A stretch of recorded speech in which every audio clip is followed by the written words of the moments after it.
So അതുകൊണ്ടാണ് പറയുന്നത് ലൈഫിന് പ്രത്യേകിച്ച് അർത്ഥമൊന്നുമില്ല.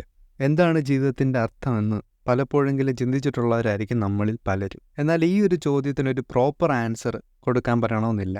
കാര്യം ഓരോ ആൾക്കാരുടെ പേഴ്സ്പെക്റ്റീവിനനുസരിച്ചിരിക്കും അവർക്ക് കിട്ടുന്ന ആൻസർ.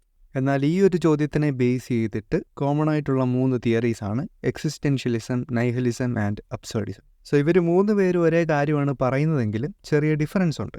കോമൺ ആയിട്ട് ഈ 3 ഗ്രൂപ്പും പറയുന്നത് ലൈഫ് ഈസ് മീനിങ്ലെസ് എന്ന കോൺസെപ്റ്റാണ്. പക്ഷേ ഈ 3 തിയറീസും ബ്രോഡ് ആയതുകൊണ്ട് തന്നെ നമ്മളിവിടെ കീ കോൺസെപ്റ്റ്സ് മാത്രമേ നോക്കുന്നുള്ളൂ.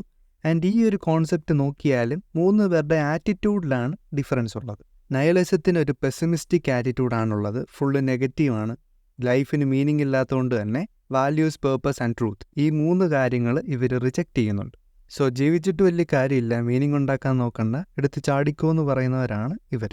അടുത്തത് അബ്സർഡിസം. ഇവർ കുറച്ചുകൂടെ ഒപ്റ്റിമിസ്റ്റിക് ആണ്. ലൈഫിന് മീനിങ് ഇല്ലെന്നറിയാം, അതുകൊണ്ട് തന്നെ വലിയ മീനിങ്ങോ കാര്യങ്ങളോ ഒന്നും നോക്കണ്ട, ജസ്റ്റ് എൻജോയ് ചെയ്യൂ. സിസിഫസ് മിത്തുമായിട്ടാണ് ഇവരെ കൂടുതലായിട്ട് കമ്പയർ ചെയ്യുന്നത്. നമ്മളുടെ നാട്ടിലെ നാറാണത്ത് ഭ്രാന്തനൊക്കെ പോലെ എല്ലാ ഡേയും സെയിം ആയിരിക്കും, പ്രത്യേകിച്ച് മീനിങ് ഒന്നും കാണില്ല, ബട്ട് എൻജോയ് ദ പ്രോസസ്. ഇനി ലാസ്റ്റിൽ എക്സിസ്റ്റൻഷ്യലിസം നോക്കിയാൽ ഇവർക്ക് സന്തോഷമില്ല, സങ്കടവുമില്ല, ന്യൂട്രൽ ബീയിങ്സ് ആണ്, Asif it is what it is. ഇവരും പറയുന്നത് ലൈഫിന് പ്രത്യേകിച്ച് മീനിങ് ഇല്ല. ആൻഡ് പലപ്പോഴും നമ്മളാണ് ഇതിന് ഓരോ ചെറിയ ചെറിയ മീനിങ് കൊടുക്കുന്നത്. ആൻഡ് അതൊരു അൾട്ടിമേറ്റ് മീനിങ് എന്ന് നമുക്കൊരിക്കലും പറയാനും പറ്റില്ല.